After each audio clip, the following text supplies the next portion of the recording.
Meus pais cancelaram meu noivado por causa da festa do meu irmão, mas quando eles chegaram ao local, eu sou Alex, tenho 30 anos, e meus próprios pais tentaram sabotar minha festa de noivado, dizendo para toda a nossa família que minha noiva e eu havíamos terminado tudo, para que pudessem dar uma festa para meu irmão no lugar.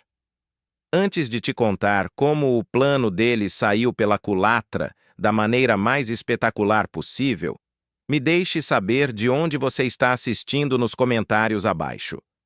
É sempre incrível ver quão longe essas histórias chegam. Tudo começou numa terça-feira à tarde, apenas 3 semanas antes do grande dia. 3 semanas. Minha noiva Emily e eu havíamos derramado nossos corações, nossas economias e a maior parte de um ano planejando esta festa. Não estávamos planejando um casamento massivo e extravagante. Esta celebração de noivado no lago deveria ser nosso momento, a única grande e bela memória que criaríamos com todos que amamos. Havíamos encontrado o local perfeito à beira do lago, um lugar chamado Lakeside Haven, com janelas do chão ao teto que faziam você se sentir como se estivesse flutuando sobre as águas calmas e reflexivas. Havíamos contratado um buffet cujo macarrão com 5 queijos era lendário, e dado entradas que fizeram minha conta bancária doer fisicamente. Tudo estava pronto. Os convites digitais, desenhados pela própria Emily com toques artísticos que capturavam nossa essência como casal, já haviam sido enviados. Estávamos surfando naquela onda feliz e nervosa de excitação, imaginando cada detalhe se desenrolando perfeitamente sob o sol poente. Eu estava na minha mesa no escritório de arquitetura, tentando finalizar o layout do ar-condicionado para um novo centro comunitário. O tipo de trabalho detalhado e focado que eu amo, que me faz sentir como se estivesse construindo algo duradouro para o mundo. Quando meu telefone vibrou, a tela se iluminou com uma foto da minha mãe, Margaret. Sorri, presumindo que ela estava ligando para debater os méritos do azul marinho versus cinza carvão para o terno do meu pai. Eu estava tão errado. Alex, você precisa cancelar a festa de noivado. Sua voz estava monótona, desprovida de qualquer calor. Era a voz que ela usava quando estava entregando um veredicto, não fazendo um pedido. Não houve olá, nem como você está. Literalmente afastei o telefone da orelha e encarei a tela, certo de que havia tropeçado em alguma realidade alternativa bizarra. O quê? Mãe, isso é algum tipo de piada? Uma muito ruim. Parece que estou brincando? Ela retrucou, seu tom afiado o suficiente para cortar vidro. Seu irmão acabou de receber uma promoção, uma grande. Ele é o novo diretor regional da empresa dele. Vamos comemorar e vamos usar seu local no seu dia. O ar nos meus pulmões se transformou em gelo. Meu irmão mais novo, Jason, a criança dourada, a estrela da família. Sempre foi assim. Seu holofote sempre brilhando um pouco mais forte. Mas isso era um eclipse total. Mãe, isso é insano. Estamos planejando isso há 1 ano. As entradas não são reembolsáveis. Os convites já saíram. Não vou cancelar minha festa de noivado. Não seja tão egoísta, Alex, ela disse, sua voz subindo para aquele tom familiar de sermão. Esta é uma conquista enorme para Jason. Francamente, é mais importante que um noivado. Você pode noivar a qualquer hora. Uma promoção como essa é uma oportunidade única na vida. A maioria dos convidados são da família mesmo. Apenas diremos que a celebração é para Jason agora. É mais simples. Mais simples. A palavra saiu como um sussurro estrangulado. Olhei para a foto emoldurada na minha mesa. Eu e Emily, no dia que propus, seu rosto uma imagem perfeita de surpresa e alegria. Não, a resposta é não. Não vamos cancelar nosso noivado. Pude ouvir meu pai, Henry, murmurando algo no fundo. Ele sempre foi o parceiro silencioso nessas emboscadas. Seu silêncio era uma forma de consentimento. Então a voz da minha mãe voltou, praticamente gritando de indignação. Tudo bem, seja assim. Faça sua festinha egoísta sozinho, mas não venha chorar para nós quando ninguém aparecer. Ela bateu o telefone. Fiquei com o tom morto e zumbindo no ouvido. O zumbido silencioso do computador do meu escritório de repente pareceu ensurdecedor. Eu não sabia então, mas a ameaça dela não eram apenas palavras vazias de uma mulher irritada. Era uma promessa, e a definição dela de crueldade era apenas o começo do pesadelo que eles já haviam posto em movimento. Encarando a tela, silenciosa do meu telefone, senti aquela frieza velha e familiar se infiltrar nos meus ossos. Era um sentimento que eu conhecia bem, um fantasma que me assombrava toda a vida. Era o mesmo sentimento que tive na manhã do meu 18º aniversário. Havia acordado com aquela agitação de excitação que uma criança deveria sentir, mas a casa estava quieta. Meus pais estavam se arrumando para o trabalho, sua conversa girando em torno de um vazamento no teto e do próximo torneio de futebol de Jason. Não havia cartão no balcão da cozinha, nenhum abraço de parabéns, nada. Eles saíram para o trabalho. O silêncio que deixaram para trás foi meu único presente. Não foi até tarde naquela tarde, quando minha avó, Beatrice, me ligou, seu canto alegre e desafinado de "Parabéns para você" pelo telefone, que meus pais se lembraram que seu filho primogênito havia acabado de se tornar um adulto legal. Eu estava no telefone com a vovó quando eles chegaram em casa e ouvi o sussurro em pânico da minha mãe através do fone. Meu Deus! Henry, é hoje! O aniversário dele é hoje! O que se seguiu foi uma tentativa patética e apressada de compensar. Eles correram para o supermercado local e voltaram com um bolo genérico do tipo com cobertura oleosa que tem gosto de produtos químicos. O adolescente espinhento atrás do balcão havia escrito meu nome errado como ALX. Meu presente foi um cartão presente de $50 para uma loja de ferramentas. Tive que forçar um sorriso, fingir ser grato e engolir o gosto amargo de ser uma reflexão tardia. Lembro de pensar: é assim que ser 18 parece? A lembrança era tão clara porque contrastava tão nitidamente com o 15º aniversário de Jason apenas alguns meses antes. Aquilo não havia sido um aniversário, havia sido uma coroação. Eles haviam alugado uma cabana massiva no lago por 5 dias, convidado todos os amigos dele. E meu pai até havia voado 2 dos amigos de Jason de um acampamento de verão na costa leste como surpresa. Jason ganhou um laptop top de linha, novo em folha e a atenção indivisa de toda a nossa família. Eu ganhei um bolo com nome errado e um cartão presente para parafusos e martelos. Essa era a dinâmica fundamental da minha família. Eu era a base sólida e confiável, o filho que se tornou arquiteto, construindo coisas feitas para durar, estruturas que suportavam o peso do tempo e das intempéries. Jason era o vendedor chamativo e carismático, a fachada charmosa que todos admiravam. E aos olhos dos meus pais, ele era a única parte do prédio que valia a pena exibir, o ornamento reluzente que capturava todos os olhares enquanto eu ficava nas sombras, sustentando tudo sem reconhecimento. Quando Emily chegou em casa naquela noite, o apartamento estava escuro. Ainda estava sentado no sofá, no mesmo lugar que havia desabado horas antes.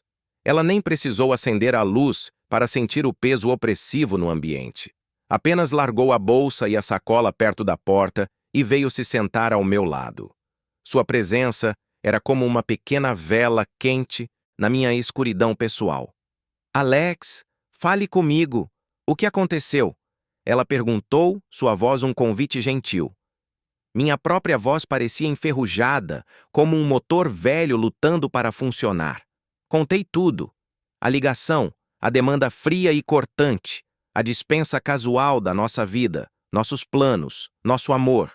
E enquanto falava, a represa que havia meticulosamente construído ao longo de 30 anos, engolindo desfeitas e gerenciando minha decepção, finalmente desmoronou. Não apenas contei sobre a ligação, contei sobre tudo o que ela representava. Contei sobre a feira de ciências na 10ª série.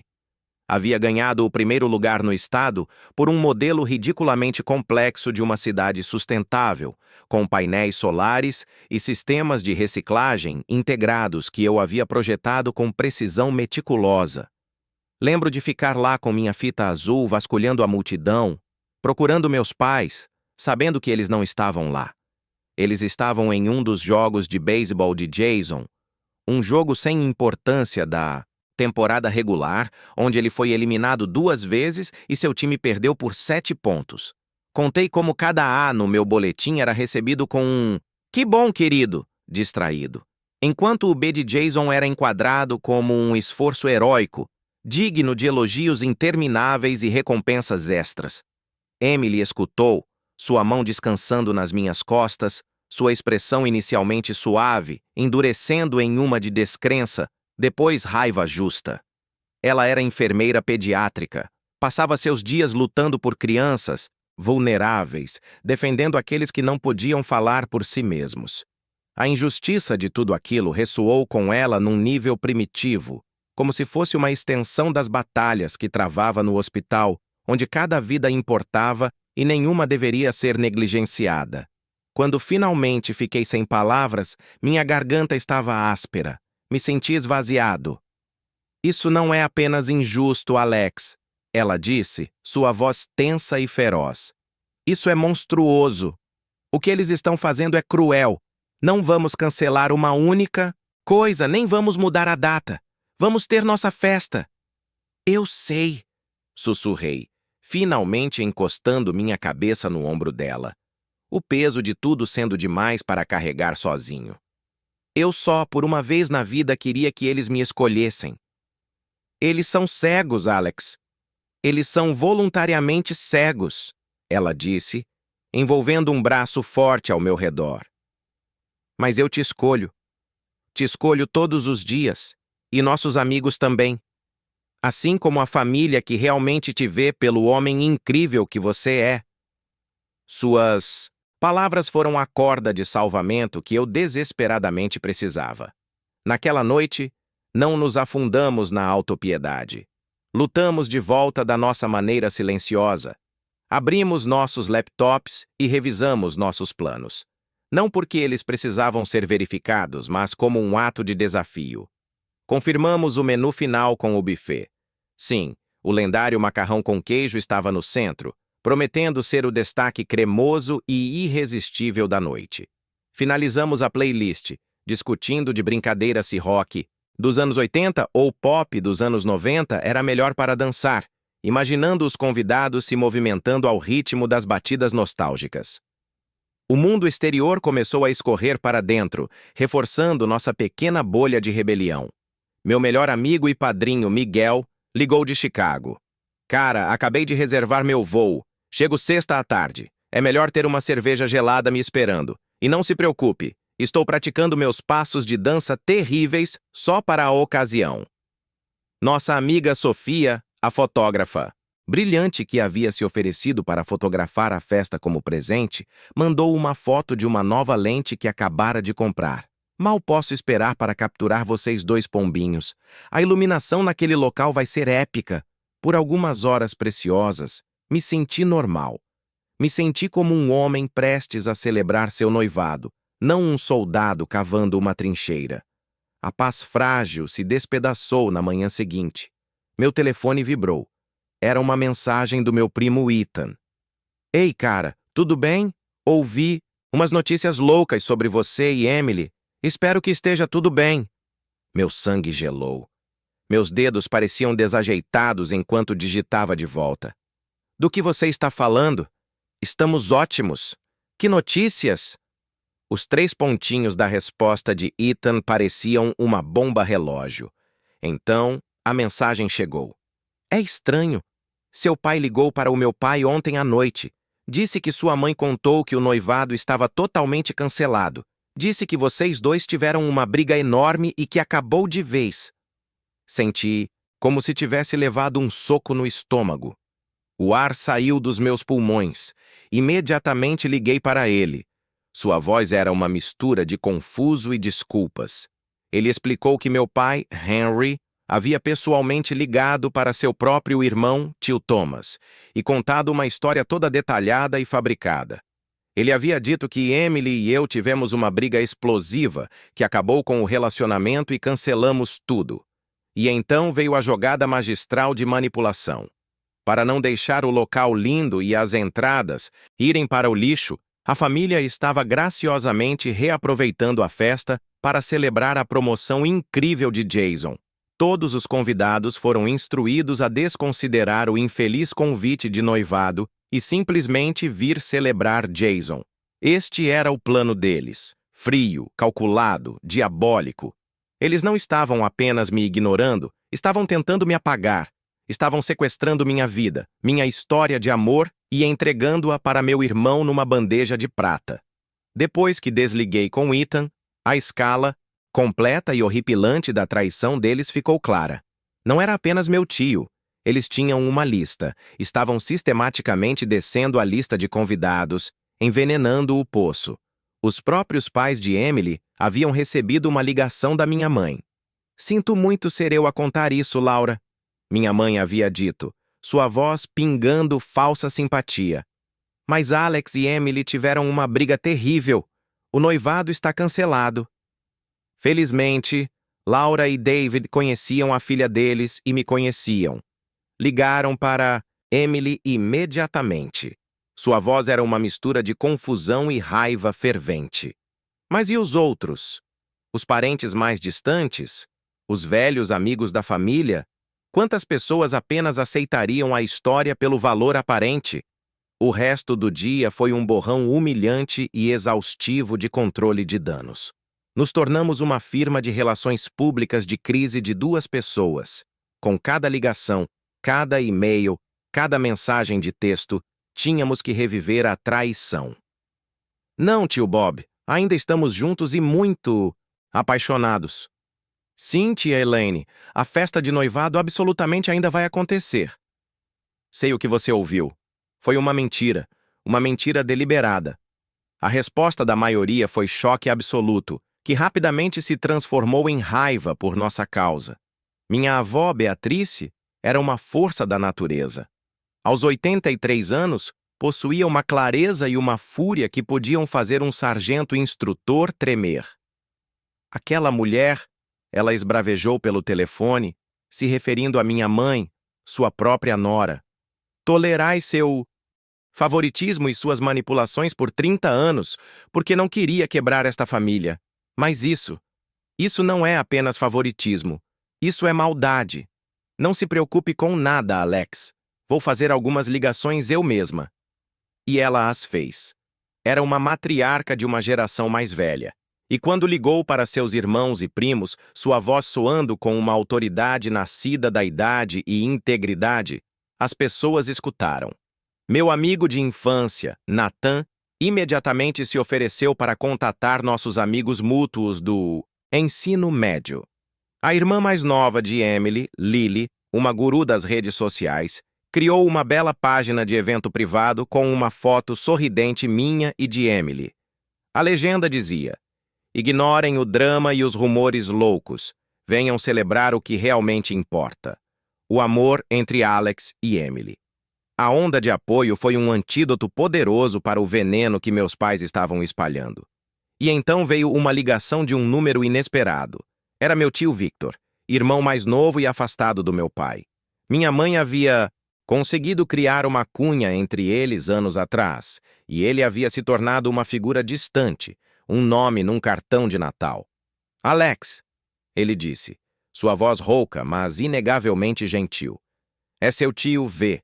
Vovó Beatrice me contou sobre toda essa bagunça terrível. Ele fez uma pausa e ouvi ele suspirar. Sei como é estar do lado errado de uma história de Margaret e Henry. É um lugar solitário para estar. Vou reservar um voo. Não perderia sua festa por nada no mundo. Estava tão emocionado que mal consegui gaguejar um obrigado. Sua ligação foi uma validação, um lembrete de que eu não estava louco, que essa dinâmica tóxica era real e havia feito outras vítimas. Naquela noite, enquanto Emily e eu sentamos no sofá, cercados pelos destroços da nossa contraofensiva, caixas de comida para viagem, listas rabiscadas de nomes, senti uma mudança fundamental dentro de mim. O choque estava endurecendo em determinação, a dor estava cristalizando em raiva. Eles realmente pensaram que conseguiriam se safar, eu disse, minha voz baixa e perigosa.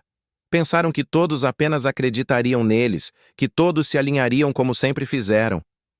Bem, Emily disse, pegando minha mão, seu aperto firme e constante. Eles estavam errados. As pessoas não são fantoches deles. Olhei para ela, minha âncora neste furacão. Eu sei, mas preciso fazer mais do que apenas ligar. Algumas pessoas precisam olhar nos olhos. Havia tomado uma decisão. Isso não era mais apenas sobre controle de danos. Isso não era mais apenas uma briga de família que seria varrida para debaixo do tapete. Meus pais haviam declarado guerra à minha felicidade. Pela primeira vez na vida, ia revidar com tudo o que tinha. A decisão de revidar não foi como um interruptor sendo ligado. Foi mais como uma demolição lenta e controlada do homem que eu costumava ser. O Alex que absorvia as ofensas, que embolsava as decepções, que educadamente aceitava seu papel como ator coadjuvante da família. Esse homem estava sendo desmontado, tijolo por tijolo. Em seu lugar, alguém novo estava emergindo. Alguém que estava cansado de ficar quieto. Alguém disposto a enfrentar as sombras que o haviam perseguido por décadas. Se eles iam espalhar mentiras, eu as combateria com a verdade, entregue cara a cara. Meu primeiro alvo tinha que ser minha tia Rebeca, irmã da minha mãe. Rebeca era o centro da rede de fofocas da família. Nada acontecia na nossa família extensa sem passar pela sala dela primeiro. Sabia com absoluta certeza que se minha mãe havia lançado a campanha difamatória, a casa de Rebeca seria o marco zero. Se eu conseguisse virá-la, ela poderia desfazer o dano mais rápida e efetivamente que qualquer um. Ela era uma peça poderosa no tabuleiro de xadrez, e eu precisava dela do meu lado. Dirigi até sua casa suburbana impecável no dia seguinte. Meu coração batia um ritmo nervoso e pesado contra as costelas, um tambor de guerra para uma batalha que não queria lutar, mas sabia que tinha que vencer. Enquanto caminhava, pela entrada perfeitamente pavimentada, pude ouvir vozes flutuando da janela aberta da sala. Reconheci o tom afiado e animado de Rebeca e o mais suave. Minha prima, filha dela, Isabela, estava prestes a tocar a campainha e colocar meu rosto de sobrinho educado quando ouvi meu próprio nome. As palavras me congelaram no caminho. Simplesmente não consigo acreditar que Alex seria tão mesquinho e cruel. Rebeca estava dizendo, sua voz uma sinfonia de desaprovação fabricada. Cancelar sua própria festa de noivado no último minuto só para chatear seu pobre irmão. É tão infantil. Meu estômago despencou num buraco negro. Era uma segunda mentira. Uma versão nova, melhorada e mais venenosa da história. Eles não haviam apenas dito que terminamos. Essa mentira era simples demais, fácil demais de desaprovar. Então, pivotaram. Haviam criado uma narrativa que me pintava como vilão. Isabela acrescentou sua voz, carregada daquela simpatia falsa e pegajosa que era a marca registrada da minha mãe. Eu sei, né, pobre Jason? Ele trabalhou tanto para conseguir aquela promoção e seu próprio irmão tenta roubar seu momento fazendo birra. Margaret deve estar com o coração despedaçado. Uma raiva branca e quente, mais pura e limpa que qualquer que já havia sentido, surgiu através de cada célula do meu corpo. Isso era assassinato de caráter. Isso era uma campanha deliberada e maliciosa para não apenas arruinar minha festa, mas para me arruinar. Não toquei a campainha, não bati. Caminhei direto para a porta da frente aberta, que era um testamento de quão segura ela se sentia no seu mundo de fofocas. E entrei. É isso que vocês realmente pensam de mim? O efeito foi instantâneo. Ambas as mulheres pularam como se fossem eletrocutadas. suas delicadas xícaras de chá chacoalhando nos pires. O rosto da tia Rebeca foi de pálido para corado, e então rapidamente se reorganizou num sorriso apertado, falso e acolhedor. Alex, querido. Nossa, você me assustou. Não ouvimos você entrar. Obviamente. Eu disse, minha voz mais fria que a entrada de mármore onde estava. Caminhei mais para dentro da sala, fazendo-a se virar para me encarar completamente. Vim aqui para pessoalmente convidá-las para minha festa de noivado, já que parece que receberam informações ruins, mas pelo que estou ouvindo, já formaram suas opiniões sobre mim. Isabela olhou para baixo para o colo, suas bochechas da cor de um tomate maduro. Parecia uma criança pega com a mão no pote de biscoitos. Alex, não quisemos dizer... Guarde isso. Acertei meu olhar fixo na minha tia. Quero saber exatamente o que minha mãe disse, cada palavra. No início ela tentou desviar, fazer a pacificadora. Agora, Alex, você sabe como as famílias são. Isso é apenas uma pequena briguinha entre você e sua mãe. Não quero entrar no meio disso. Você já está no meio, eu disse, minha voz nivelada, mas inflexível. Está sentada na sua sala tomando chá e ativamente espalhando mentiras viciosas sobre mim. Isso não é ficar na lateral. Isso é jogar pelo outro time. Então vai me contar o que ela disse. Agora. Talvez fosse o olhar nos meus olhos, a calma férrea, que era mais perturbadora que gritar seria. Ou talvez fosse o fato simples e inegável de que ela foi pega em flagrante. Sua resistência desmoronou. Pela próxima hora, fiquei lá e escutei enquanto elas desenrolavam a narrativa retorcida e manipulativa que minha mãe havia tão habilmente tecido. Segundo Margaret, eu havia sido consumido pelo ciúme ao ouvir sobre a promoção de Jason. Eu havia supostamente feito uma birra massiva, exigindo que desmarcasse qualquer celebração, porque era meu mês, quando ele, o irmão razoável e sofredor, havia recusado, eu alegadamente gritei que preferia cancelar todo o noivado, a dividir os holofotes, e havia rancorosamente cancelado minha própria festa para punir todo mundo. Era uma obra-prima de manipulação emocional, projetada para me fazer parecer desequilibrado, egoísta e cruel. Quando terminaram, um silêncio espesso e desconfortável preencheu a sala. Obrigado por serem tão honestas, eu disse, a calma na minha voz, as perturbando mais que qualquer explosão poderia. Agora deixem-me mostrar a verdade. Peguei meu telefone. Isso não ia ser minha palavra contra a da minha mãe. Isso ia ser minha evidência contra a ficção dela. Mostrei a elas a mensagem de Ethan, provando que a primeira mentira que espalharam foi sobre um término. Se cancelei a festa por pirraça, perguntei baixinho. Porque primeiro contaram para todos que Emily e eu havíamos terminado? As histórias nem combinam. Então, passei para o evento principal. Havia passado a noite anterior escaneando fotos antigas de álbuns que vovó Beatrice me havia dado anos atrás. Mostrei a foto de mim aos 10 anos, orgulhosamente segurando o meu troféu de primeiro lugar da Feira Estadual de Ciências. Meu sorriso largo e esperançoso. Estava sozinho na foto. Meus pais não estavam lá, eu disse, minha voz monótona. Estavam no jogo de beisebol de Jason. Ele foi eliminado 2 vezes e seu time perdeu por 7 pontos. Mas estavam lá para ele. Passei para a próxima foto. Jason, no seu 15º aniversário, cercado por uma montanha de presentes, desembrulhando um laptop novo e top de linha. Então passei para uma foto minha no meu 18º aniversário, segurando o cartão presente de $50 da loja de ferramentas. Um sorriso forçado e tenso colado no meu rosto. Não levantei a voz, não fiquei emocional. Apenas apresentei os fatos frios e duros da minha vida.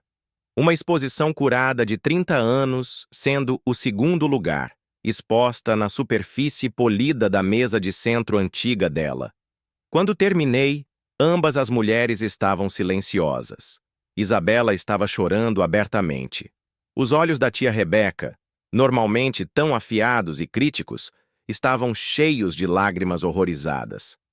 "Oh, Alex!" Ela finalmente sussurrou, estendendo a mão para a minha. "Desta vez não me afastei. Não tínhamos ideia. Deveríamos ter sabido. Sua mãe, ela pode ser muito convincente, quando quer." "Eu sei", eu disse, finalmente soltando um suspiro longo e cansado. "Mas agora vocês sabem a verdade. A festa de noivado vai acontecer. Emily e eu adoraríamos que vocês estivessem lá. E preciso da ajuda de vocês.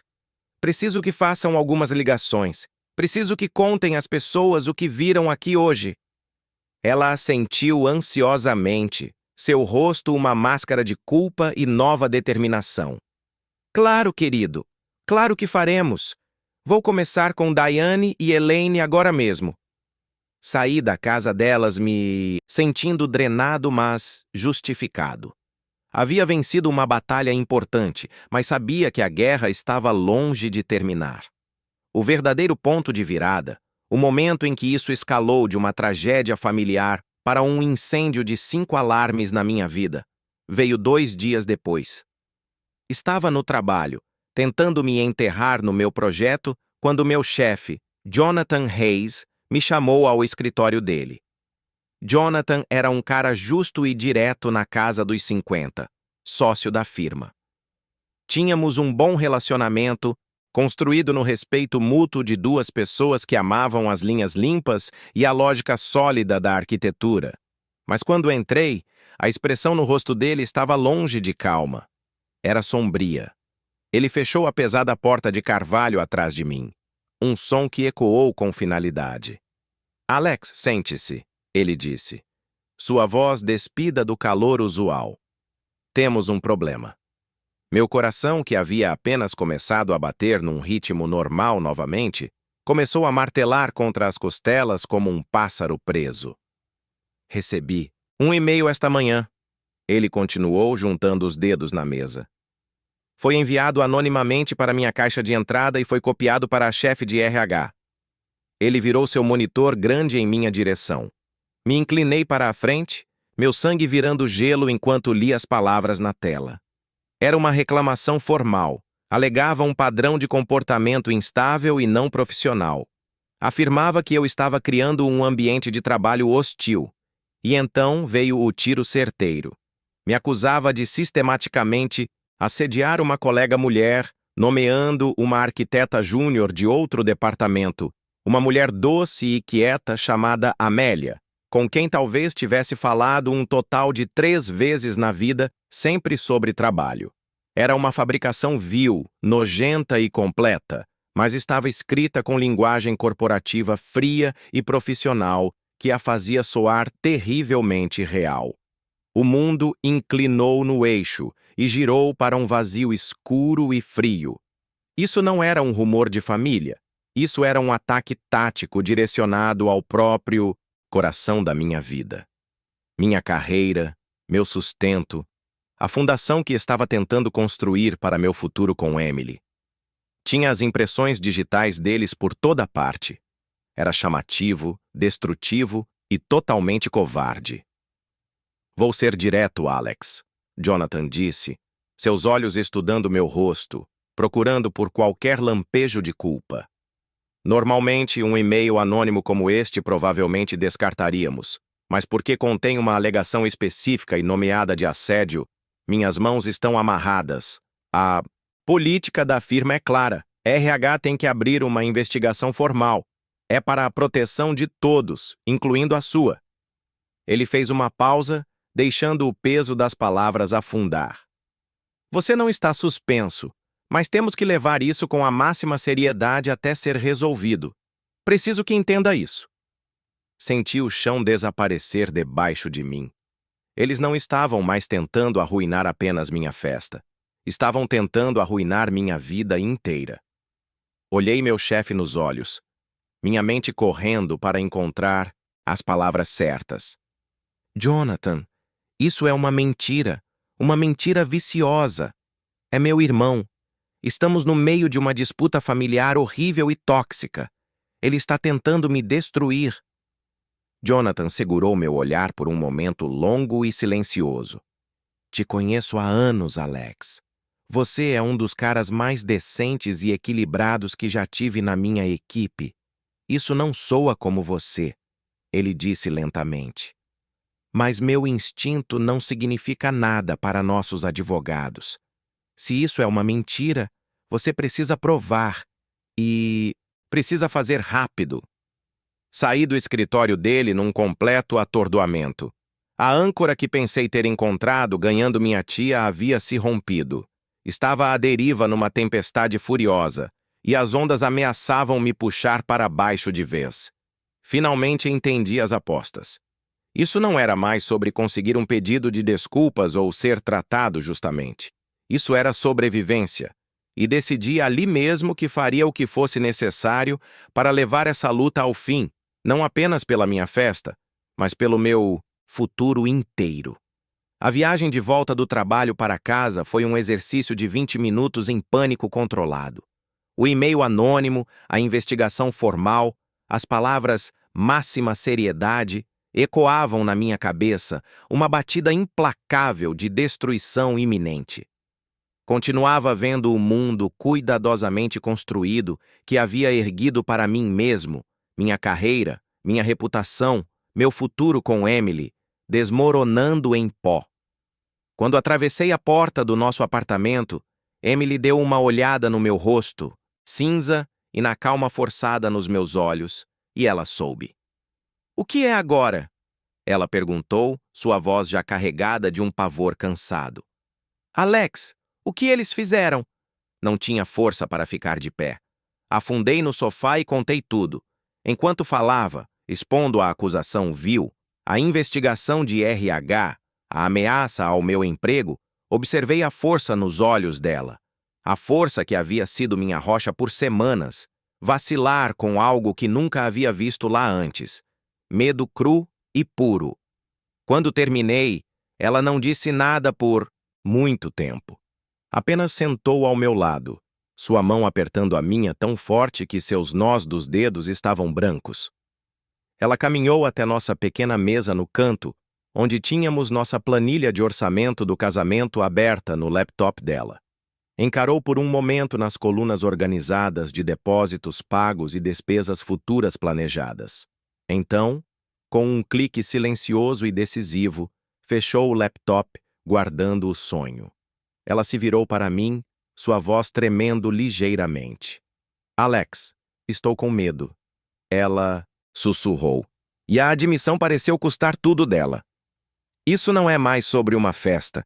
É nossa vida real, aquela que deveríamos começar em alguns meses. Se você perder seu emprego, o que acontece conosco? O casamento, a entrada da casa que estávamos olhando. Quando isso acaba?" Suas palavras, nascidas do medo e amor, me atingiram mais forte que qualquer dos ataques calculados da minha família. Vê-la tão vulnerável, vê-la forçada a questionar nosso futuro por causa do veneno que minha família estava bombeando nas nossas vidas, isso não me quebrou, me forjou. Uma determinação fria e dura se estabeleceu no meu peito. Essa não era mais apenas minha luta, era a nossa.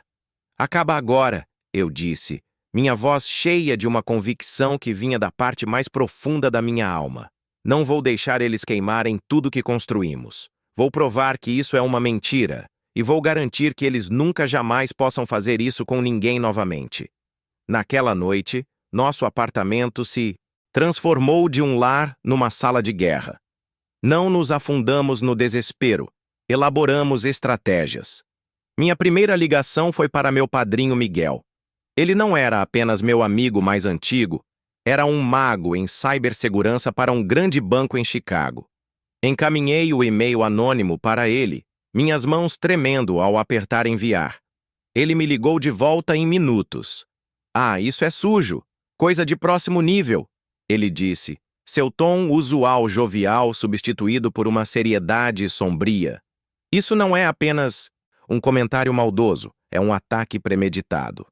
Mas aqui está a coisa sobre covardes que se escondem atrás de contas anônimas. Eles são arrogantes, pensam que são mais espertos do que são. Quase sempre cometem erros. Deixe-me ver o que posso descobrir. Não toque em nada. Não responda. Apenas me deixe trabalhar pelos próximos dias. Minha vida foi dividida em duas realidades agonizantes. Durante o dia, era o profissional consumado na firma, caminhando numa corda bamba de normalidade fingida. Cada conversa no corredor parecia carregada. Cada olhar de lado parecia uma acusação. Estava hiperconsciente de cada interação, aterrorizado de que alguém olhasse para mim e visse um monstro. A arquiteta júnior nomeada no e-mail, Amélia, felizmente estava trabalhando de casa num prazo apertado, mas sabia que era apenas questão de tempo antes que RH tivesse que entrevistá-la. O pensamento dela sendo arrastada para isso, dela tendo que responder perguntas sobre mim, me encheu de um senso mortificante de vergonha. À noite, meu apartamento era controle de missão. Miguel era meu general, trabalhando remotamente de Chicago, compartilhando sua tela comigo em videochamadas tardias, alimentadas por café velho e adrenalina pura. Ele pacientemente me guiou através do processo frustrante e labiríntico de rastrear a pegada digital do e-mail. Ok, então ele está tentando ser esperto. Miguel explicou uma noite, apontando seu cursor para uma string de código. Ele enviou de uma rede Wi-Fi de biblioteca pública e usou um VPN para redirecionar seu sinal através de um servidor na Estônia. É um amador que assistiu alguns tutoriais do YouTube. Ele fez uma pausa. Mas ele é desleixado. Está usando o mesmo serviço de e-mail temporário para tudo. Há um padrão. Apenas precisamos encontrar o deslize. Enquanto Miguel caçava um fantasma digital, meus aliados humanos estavam trabalhando no fundo. Vovó Beatrice, fiel à sua palavra, havia se tornado um esquadrão da verdade de uma mulher só. Recebi uma ligação de outra prima, Hannah. Alex, tia Rebeca me ligou, ela disse, sua voz cheia de indignação. Ela me contou tudo. As mentiras, a festa, tudo. Sinto muito. Claro que vamos à festa. Cavalos selvagens não conseguiriam nos impedir. Rebeca também estava cumprindo sua promessa, ligando com atualizações diárias como um comandante de campo, relatando da linha de frente. Falei com sua tia Diane, ela havia dito. Ela ainda estava acreditando naquela história ridícula que Margaret contou sobre você fazendo birra. Eu a corrigi. Contei sobre as fotos. Contei a verdade sobre seu 18º aniversário. Ela está horrorizada. Está do nosso lado agora. Mas não foi uma vitória completa. Seu tio George, porém, ela havia dito com um suspiro frustrado, ele está se recusando a tomar lados. Diz que não quer se envolver, que só quer manter a paz. Alex, algumas pessoas preferem acreditar numa mentira confortável a ter que lidar com uma verdade desconfortável. Suas palavras foram um lembrete sóbrio. Isso não era um filme onde todos instantaneamente veem a luz. Era a vida real e bagunçada, onde as pessoas são complicadas, covardes e avessas ao conflito. A descoberta, quando veio, não foi um raio, mas um clique silencioso. Foi 2 dias antes da festa. Estava no telefone com Miguel, meus olhos queimando de olhar linhas de código na tela do computador, quando ele, de repente, disse: Meu Deus, seu idiota lindo e arrogante, te peguei! O quê? Você tem algo? Perguntei. Meu corpo inteiro tensionando enquanto me sentava no sofá. Te peguei, Miguel disse, e pude ouvir o sorriso triunfante na voz dele. O idiota fez algo incrivelmente estúpido. Ele usou a mesma conta de e-mail anônima, a que usou para mandar o e-mail para seu chefe, para tentar resetar uma senha de um dos próprios perfis de redes sociais dele. Enviou um link de notificação com um token de rastreamento incorporado. Ele é Jason. Tem os logs do servidor. É uma cadeia de evidência digital inegável e inquebrantável que leva da conta anônima direto para o perfil pessoal dele. Uma onda de alívio tão poderosa que quase me derrubou lavou através de mim. Meus joelhos pareciam fracos. Tem certeza? É suficiente? É uma arma fumegante digital, meu amigo, Miguel confirmou. Qualquer investigador técnico competente verificaria isso num piscar de olhos. Leve isso para seu departamento de RH. Acabou. Desliguei o telefone, minhas mãos tremendo tão violentamente que mal conseguia segurá-lo. Eu tinha a prova, a arma que precisava para acabar com esse pesadelo. Imediatamente encaminhei o arquivo criptografado inteiro que Miguel havia me enviado para meu e-mail pessoal, então me recostei, meu coração batendo um ritmo frenético e vitorioso. Meu primeiro instinto foi ligar para Jonathan naquele momento, encaminhar o e-mail e explodir tudo. Mas então hesitei. A festa era em 2 dias. Essa evidência era minha carta na manga. Se eu jogasse agora, o jogo terminaria. O conflito seria resolvido no ambiente estéril iluminado por fluorescente de um escritório de RH. Mas uma parte de mim, a parte que havia sido silenciada e marginalizada por 30 anos, a parte que acabara de ser acusada de ser um monstro, queria algo mais. Queria um acerto de contas público. Queria minha família, especificamente meu pai, ver a verdade crua e feia do que seu filho dourado era capaz. Não apenas ouvir sobre isso num relatório higienizado depois. Olhei para o arquivo no meu computador, meu dedo pairando sobre o mouse. Tinha o poder de acabar com a ameaça à minha carreira naquele exato segundo. Ou poderia esperar, poderia entrar naquela festa de noivado, segurando o segredo e esperar pelo momento perfeito para detoná-lo. Era um risco enorme. Mais 2 dias da minha carreira, meu futuro inteiro pendurado na balança. Mais 2 dias daquele sentimento enjoativo e retorcido no fundo do estômago. Mas o pensamento de ver o rosto do meu pai, quando percebesse o que seu filho perfeito havia feito, não na privacidade de um escritório, mas no meio da família que ele havia tentado manipular, era uma tentação poderosa e irresistível. Fechei o laptop. A decisão estava tomada. Esperaria. Entraria naquela tempestade, segurando um raio no bolso. O dia da festa chegou sob um céu da cor de um hematoma profundo e raivoso. Parecia apropriado. Enquanto Emily e eu dirigíamos a rota familiar para Lakeside Haven, um silêncio pesado e nervoso encheu o carro. Havíamos feito tudo o que podíamos. Havíamos lutado de volta. Havíamos reunido nossos aliados. Tínhamos a verdade inegável do nosso lado. Mas a pergunta ainda pairava no ar opressivo e úmido. Seria suficiente? Podia sentir o peso do meu telefone no bolso do paletó, onde a arma fumegante digital estava esperando. Parecia menos um telefone e mais uma granada de mão. Aconteça o que acontecer lá dentro, Alex, Emily disse, sua voz suave, mas firme, enquanto estendia a mão e apertava a minha. Seu toque era uma âncora no meu mar turbulento de ansiedade. Estou tão incrivelmente orgulhosa de você. Estamos nisso juntos até o fim. Suas palavras foram a última peça de armadura que precisava. Entramos no estacionamento e respirei fundo uma última vez antes de sairmos. Caminhamos em direção à entrada, meu coração martelando contra as costelas. Cada batida uma contagem regressiva para um futuro que estava prestes a ser decidido. Me preparei para o que poderia haver lá dentro.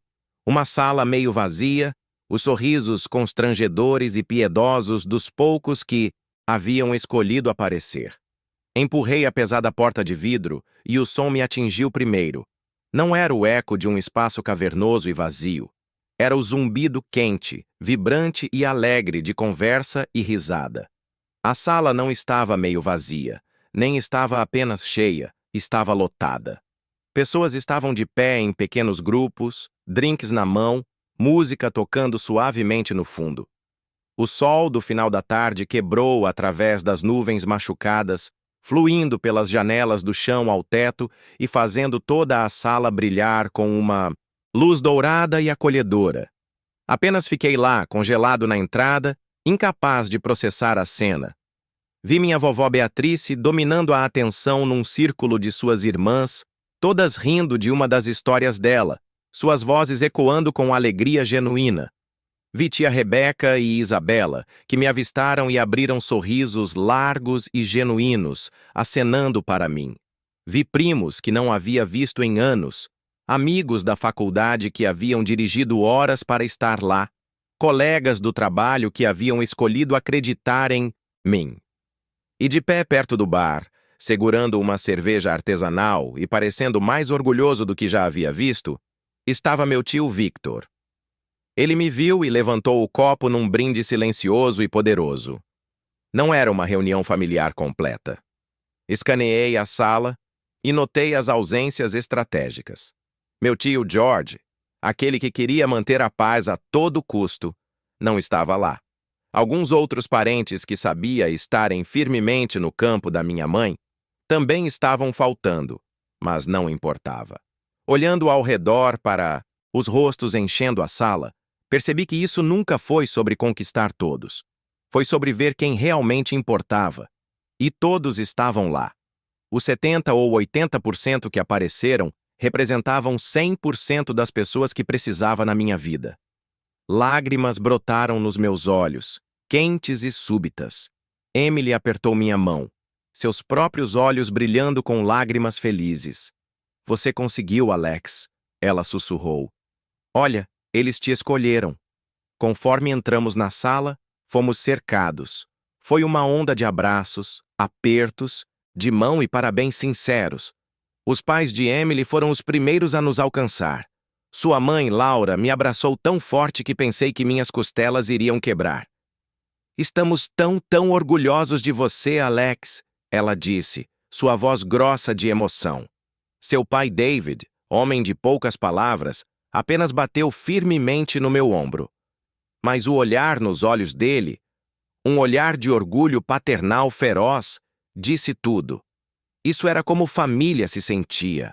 Um abraço caloroso e incondicional que envolvia a alma inteira.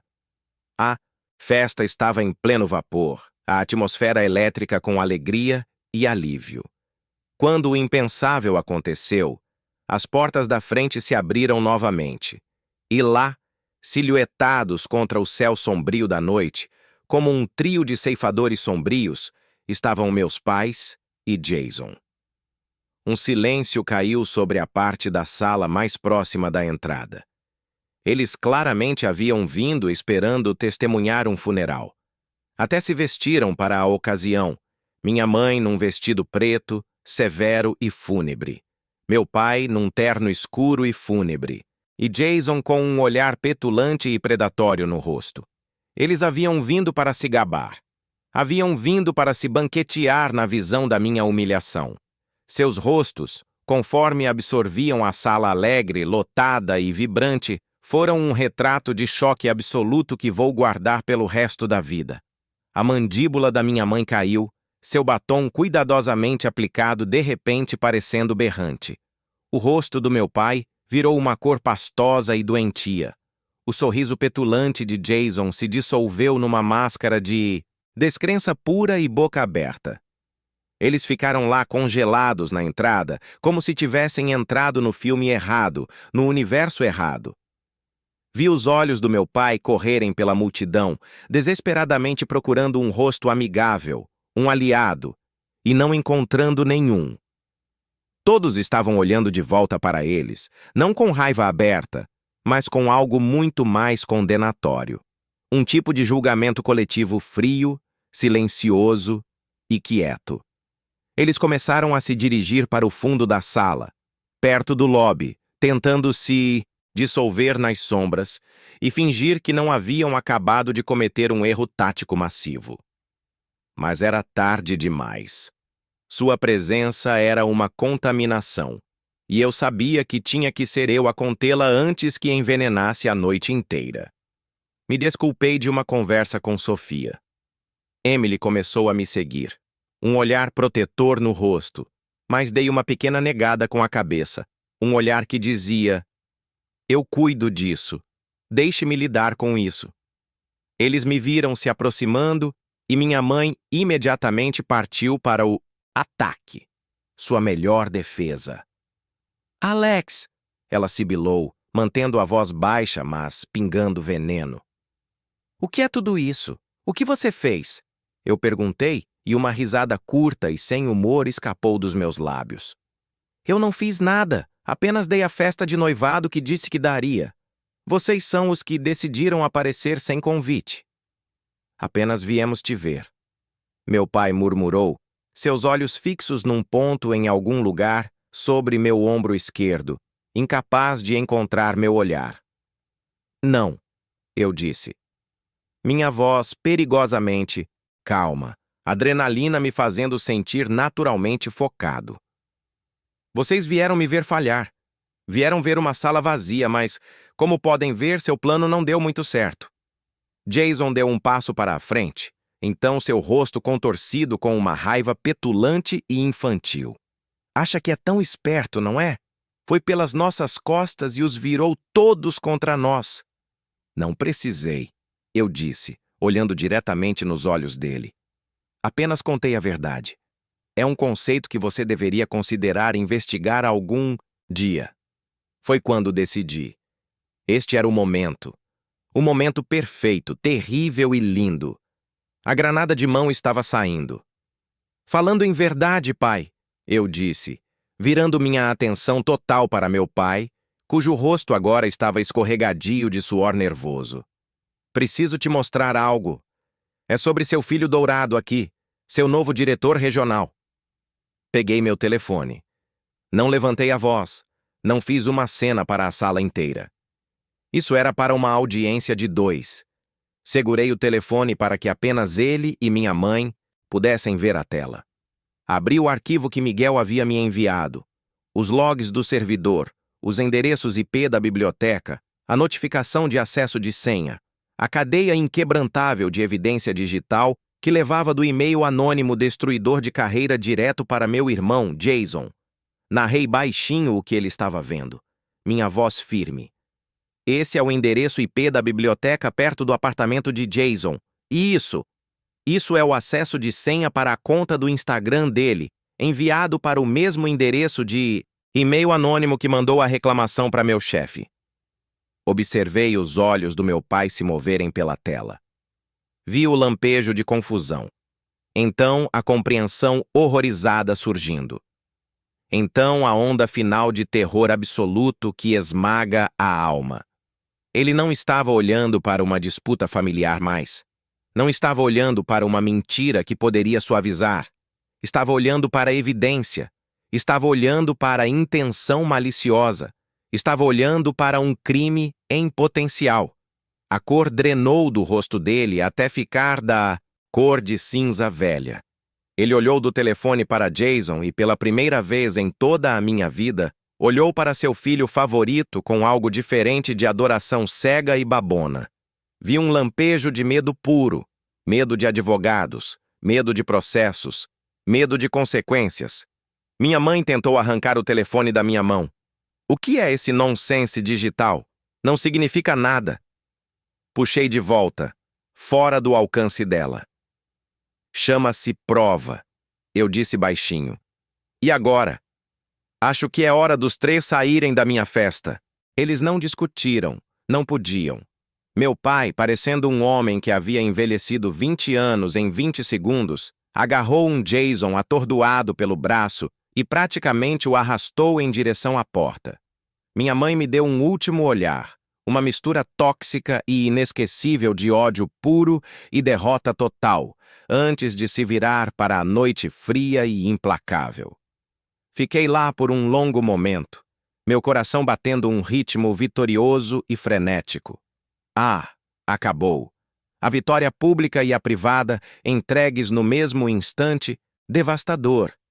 Respirei fundo e trêmulo, o ar com gosto doce, limpo, e me virei de volta para o calor, para a risada, para minha família real.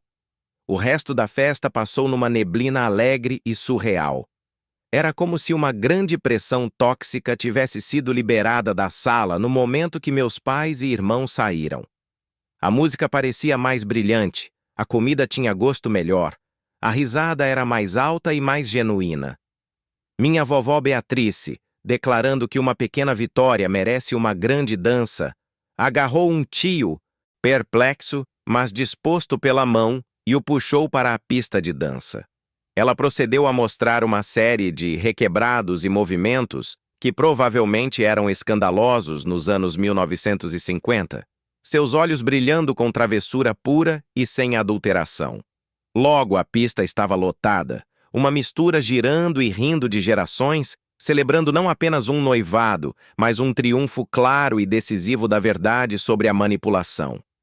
Emily e eu dançamos pelo que pareceram horas. Pela primeira vez em semanas, me senti completa e totalmente leve. Segurei ela perto, enterrando meu rosto na curva do pescoço dela, e apenas a respirei. Não éramos mais apenas um casal planejando um casamento. Éramos uma equipe, parceiros que haviam sido testados por um furacão e navegaram direto através do olho dele, emergindo mais fortes e mais unidos do outro lado. Essa era a verdadeira fundação do nosso casamento, construída não em dias perfeitos, mas em como sobrevivemos aos piores, forjando laços que resistiriam a qualquer tempestade futura. As consequências reais, porém, começaram na manhã seguinte. Acordei não com um alarme, mas com a luz solar gentil fluindo pela janela do quarto. Senti uma sensação de paz tão profunda que era quase desorientadora. Então, meu telefone tocou. Vi o identificador de chamada. Pai. Meu estômago se contraiu num reflexo velho e familiar. Mas desta vez, o medo havia sumido, substituído por uma estranha sensação de desapego. Deixei tocar 2 vezes, respirei fundo e atendi. Sua voz era irreconhecível. A confiança estrondosa usual havia sumido. O tom paternalista e de sermão havia desaparecido. Tudo o que restava era a voz fina e fraca de um homem cujo mundo inteiro havia sido despedaçado. Era a voz de um general examinando uma batalha perdida. Jason foi suspenso do trabalho esta manhã, aguardando investigação completa. Ele disse, sua voz em um tom monótono. Não houve preâmbulo nem cumprimento. Seu chefe, Jonathan Hayes, ligou para o chefe dele. Eles sabem de tudo, Alex. Viram a evidência que seu amigo compilou. Sabem que foi ele. Permaneci em silêncio, deixando suas palavras pairarem no ar pesado entre nós. Não ofereci conforto nem tranquilização. Apenas escutei. O que você quer, Alex? Ele finalmente perguntou. E a pergunta era uma bandeira branca de rendição. Era pesada com resignação, com o horror nascente de um homem que havia apostado no filho errado a vida inteira e só agora estava percebendo o custo catastrófico desse investimento. O que vai ser necessário para fazer isso parar? Era a pergunta que, nos meus momentos mais sombrios, havia fantasiado ouvir por 30 anos. O momento de alavancagem final, o momento onde finalmente segurava todas as cartas.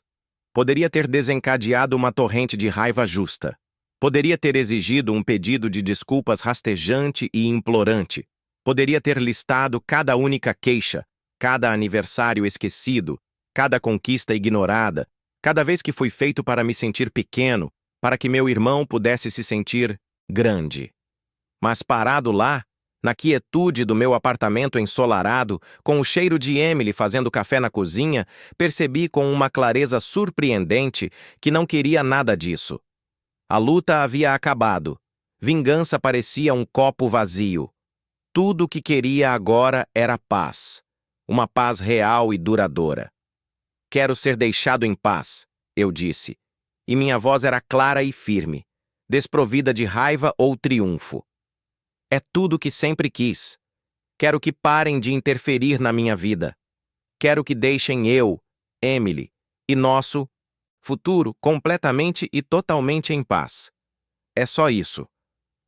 Houve uma pausa longa e pesada do outro lado da linha. Podia ouvir sua respiração rasa e irregular. Quase consegui imaginar ele, este homem que sempre pareceu tão grande e imponente, de repente parecendo pequeno e velho. Tudo bem, Alex. Ele finalmente sussurrou a palavra mal audível e desligou. Não foi um pedido de desculpas, não foi uma admissão de culpa, mas foi uma rendição.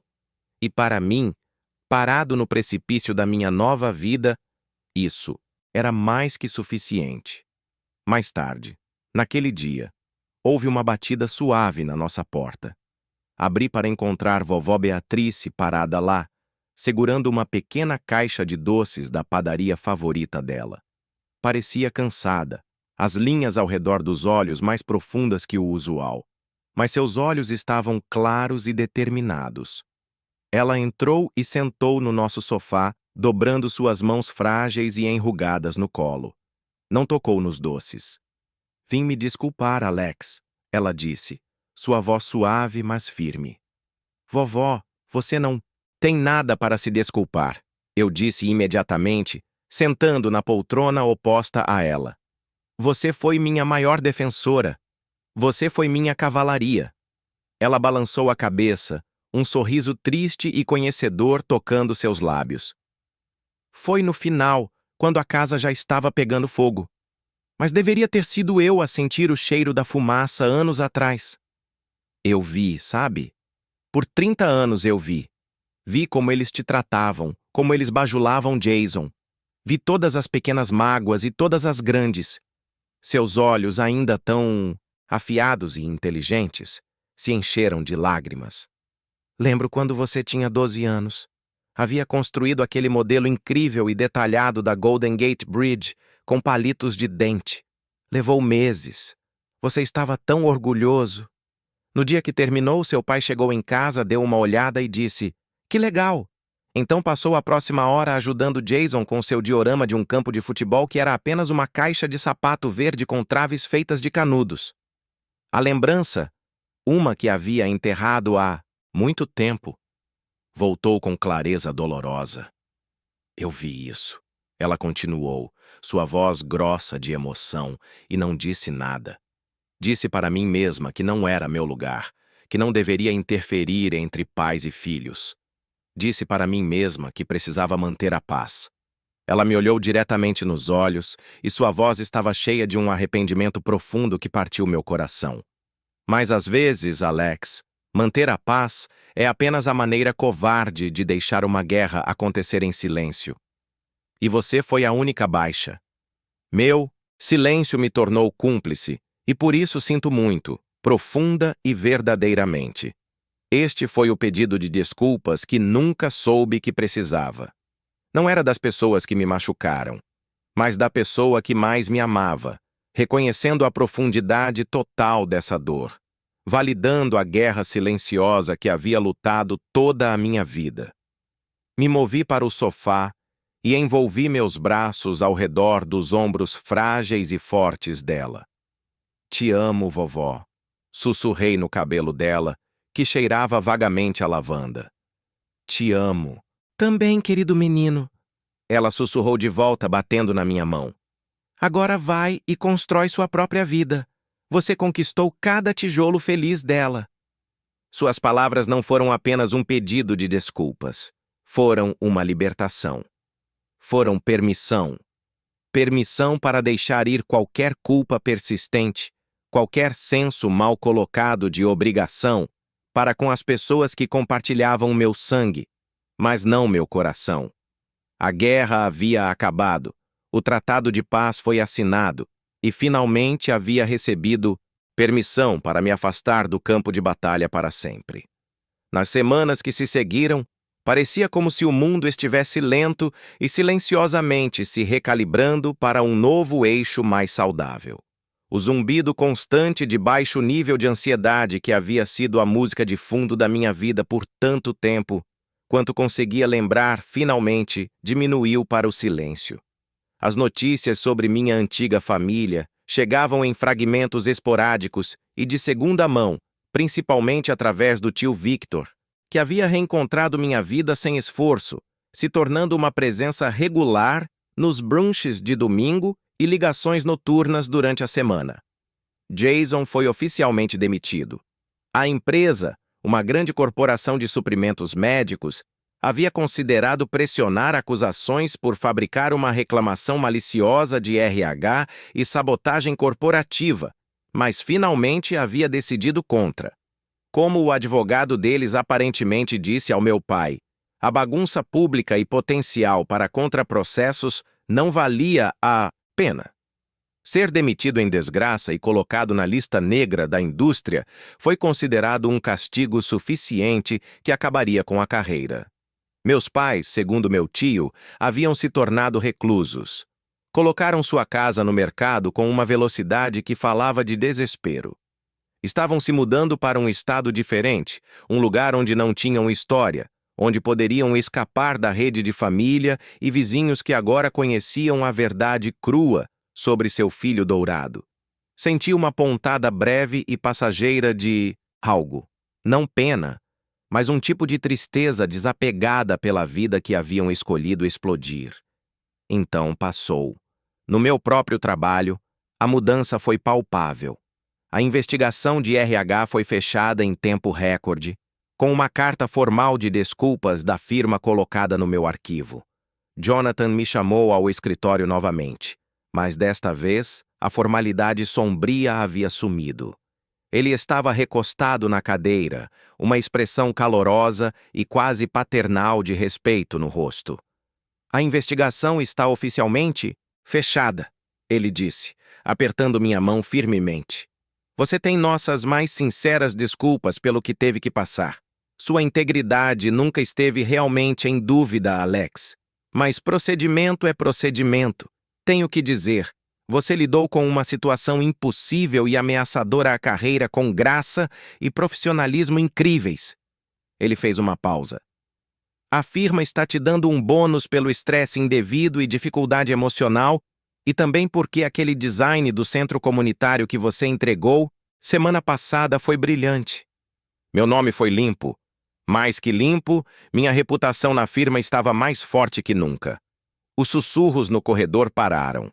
Podia caminhar até a máquina de café sem sentir uma dúzia de pares de olhos nas minhas costas. Podia me jogar no meu trabalho, nas linhas limpas e lógicas sólidas de plantas e modelos que amava, e descobri que estava melhor nisso que nunca, livre do peso pesado e invisível que havia carregado por 30 anos. A vida com Emily floresceu neste novo ar limpo. A nuvem que havia pairado sobre nós, ameaçando nosso futuro, havia sumido. Ríamos mais, as risadas fáceis e profundas de um casal que sabia que podia lidar com qualquer coisa. Começamos a procurar casa seriamente novamente. Passamos um sábado caminhando por uma casa aberta num bairro silencioso e arborizado, apontando para o quintal que seria perfeito para um cachorro e uma churrasqueira. O quarto extra, que faria um berçário perfeito um dia. Estávamos construindo nosso futuro, e pela primeira vez parecia que estávamos construindo em terra sólida e inabalável. Então veio o dia de endereçar os convites de casamento. Era um sábado ensolarado à tarde. Sentamos na nossa mesa de jantar, que estava coberta com uma pilha de envelopes elegantes cor creme, uma caneta de calígrafo e a lista final e verificada de convidados. A lista era um testamento da guerra que acabáramos de vencer. Estava cheia dos nomes das pessoas que apareceram, que fizeram ligações, que escolheram ficar conosco na tempestade. Escrever cada nome: vovó Beatrice, tio Victor, tia Rebeca e Isabela, Miguel, Sofia, Natan, os pais maravilhosos e sólidos como rocha de Emily, parecia escrever uma carta de agradecimento. Cada traço da caneta era um laço de gratidão. Trabalhei descendo a lista, minha caneta fluindo facilmente pelo papel grosso e caro. Então cheguei ao final. Havia 3 nomes que não estavam na lista impressa. 3 nomes que pairavam no ar como fantasmas no banquete. Margaret, Henry, Jason. Minha caneta pairou sobre um envelope em branco, esperando. Encarei a superfície cremosa, parecendo vasta e vazia. Pensei na voz derrotada do meu pai no telefone. Pensei no olhar odioso e vencido da minha mãe. Pensei no rosto petulante de Jason virando cinza. Pensei em 30 anos sendo o segundo melhor, sendo invisível, sendo dano colateral aceitável na campanha para garantir a felicidade do meu irmão. Emily, me vendo pausar, veio e ficou atrás da minha cadeira, colocando uma mão gentil e quente no meu ombro.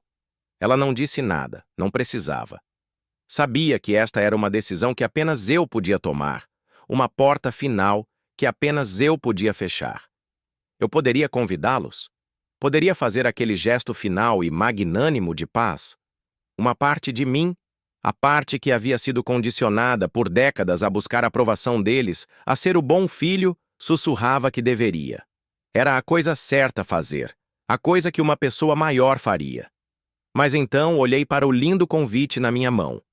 Era um convite para uma celebração de amor, de compromisso, de lealdade, do início de uma nova família. O que eles me mostraram de amor? Que compromisso tinham com minha felicidade? Que lealdade já me ofereceram? Que tipo de família éramos? Respirei fundo e devagar. Pensei nas palavras da vovó Beatrice. Vai e constrói. Lentamente, deliberadamente, peguei a caneta, mas ao invés de escrever um nome, gentilmente a coloquei de volta na mesa. Peguei os 3 envelopes em branco que havia mentalmente designado para eles e os deslizei para o lado, fora da pilha principal. Eles pousaram suavemente numa cadeira próxima, separados do resto. Um ato silencioso e final de amputação. A decisão estava tomada. Não com raiva, não com ódio, mas com uma sensação silenciosa, profunda e libertadora de paz. Este era meu novo capítulo. Este era o primeiro dia da minha nova vida, e eles não iam estar nela. Meu dia de casamento seria para as pessoas que haviam me ajudado a escrevê-la. Na manhã do meu dia de casamento, fiquei de pé, na frente de um espelho de corpo inteiro, ajustando o nó da minha gravata. Não estava nervoso. Não havia borboletas no meu estômago, nenhum suor frio na testa. Pela primeira vez na vida, antes de um evento importante, senti uma calma profunda, inabalável e profunda. Através da janela da suíte nupcial, podia ver os convidados encontrando seus lugares no jardim salpicado de sol que havíamos escolhido para a cerimônia. Não havia fantasmas entre eles, nenhuma sombra de obrigação. Cada pessoa lá fora era uma fonte de luz. Conforme caminhei pelo corredor, meu padrinho Miguel ao meu lado, vi todos eles. Um mar de rostos amorosos e solidários. Vi minha vovó Beatrice na primeira fileira, secando os olhos com um lenço delicado de renda, seu sorriso radiante. Vi tio Victor de pé alto e orgulhoso, me dando um aceno firme e sincero que disse mais que palavras jamais poderiam. Vi meu chefe, Jonathan, sentado com sua esposa, sorrindo calorosamente. Vi minha nova família, os pais de Emily, radiantes, com o amor tão puro e incondicional que encheu meu coração até transbordar. Essas eram minhas pessoas, a família que havia escolhido, e mais importante, a família que havia me escolhido de volta. E então, vi Emily. No final do corredor, ela começou sua caminhada em minha direção. Estava radiante, uma visão de branco, seus olhos travados nos meus. Naquele instante, tudo o que havia acontecido ao longo do ano passado, toda a dor, a raiva, a traição, o medo, tudo se condensou num único ponto, clarificador de luz. Tudo havia me levado aqui, para esta mulher, para este momento, para esta vida. Quando ela me alcançou, peguei suas mãos nas minhas. Estavam firmes e quentes. Nossos votos não foram apenas palavras que recitamos de um roteiro. Foram promessas forjadas nos fogos da adversidade. Foram um testamento da nossa sobrevivência, da nossa parceria. Quando olhei nos olhos dela e disse, aceito. Não foi apenas uma promessa para ela, foi uma promessa para mim mesmo. Uma promessa de sempre honrar a verdade. Uma promessa de sempre lutar pela minha própria felicidade e uma promessa de nunca jamais aceitar ser segundo melhor novamente. Mais tarde na recepção, conforme o sol se punha sobre o lago, projetando longas sombras douradas pelo gramado, estava cercado pelo som de risada e tilintar de copos. Tive uma realização súbita e poderosa. Minha jornada para a liberdade não havia começado no meu dia de casamento. Havia começado meses antes, na minha festa de noivado. Aquilo não foi apenas uma celebração. Foi minha declaração de independência. Foi o dia que parei de ser um forasteiro na minha própria família de nascimento e comecei a ser o arquiteto mestre da minha própria felicidade. Conforme Emily e eu compartilhamos nossa primeira dança como marido e mulher, encostei minha testa na dela. O mundo caótico derretendo até ser apenas nós dois, balançando com a música. A jornada havia sido mais difícil do que jamais poderia ter imaginado, mas me trouxe aqui, para este lugar de força, de paz, de um amor tão real e tão sólido que parecia a única coisa que realmente importava. Te amo, Emily sussurrou contra minha bochecha. Te amo também, respondi, meu coração cheio ao ponto de quebrar. Pela primeira vez na vida, não estava com medo do futuro. Estava animado para construí-lo com ela ao meu lado. Um tijolo feliz e honesto de cada vez. Este foi meu novo começo, e foi lindo. Obrigado por ouvir minha história. Espero que tenha ressoado com você de alguma forma. Você já esteve numa situação onde teve que escolher entre sua própria felicidade e expectativas familiares?